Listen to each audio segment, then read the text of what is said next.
এটার নাম হয়েছে সিলেটি ভাষায় কয় রুজেট পাতা।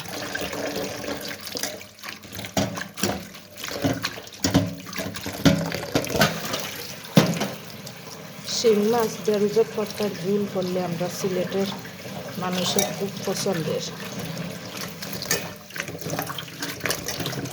আমার কাছে শিং মাছ নাই, এই কারণে আমি পাঙ্গাস মাছ দিয়ে রান্না।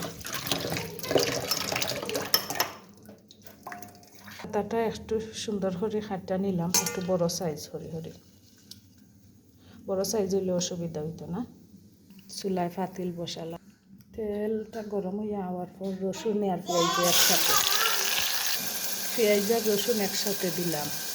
একটু বাদামি কালার হয়ে যাওয়ার পর পরিমাণ মতো মশলা দিব, মরিচ, হলুদ, বাহর মিক্স মশলা ডাললাম, মরিচ, হলুদ, বাহর ডাললাম।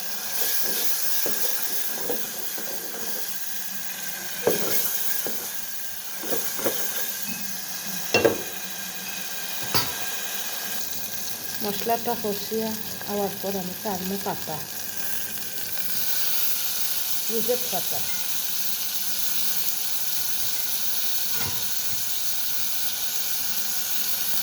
পাতা ছাড়ার পর একটু পানি দিছি, বলকাওয়ার পর মাছ ছাড়মো।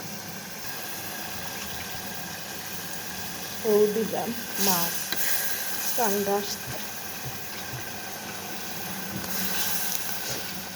আমার ফ্যামিলিতে সদস্য কম, তারপরে 7 পিস মাছ দিছি, ছোটো ছোটো করে দিছি।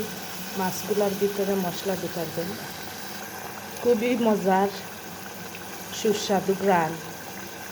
আপনারা এই পাতা দিয়ে তরকারি ট্রাই করতে পারেন, অনেক মজার তরকারি হয়। একটা ঔষধের পাতা, এই তরকারি খাইলে পেটের নানান সমস্যা দূর হয়। খুবই মজার একটা তরকারি। মান মতো জুল দিয়ে দিলাম, জুল দেওয়ার 5 মিনিট পর তরকারি নামাইয়া নিম।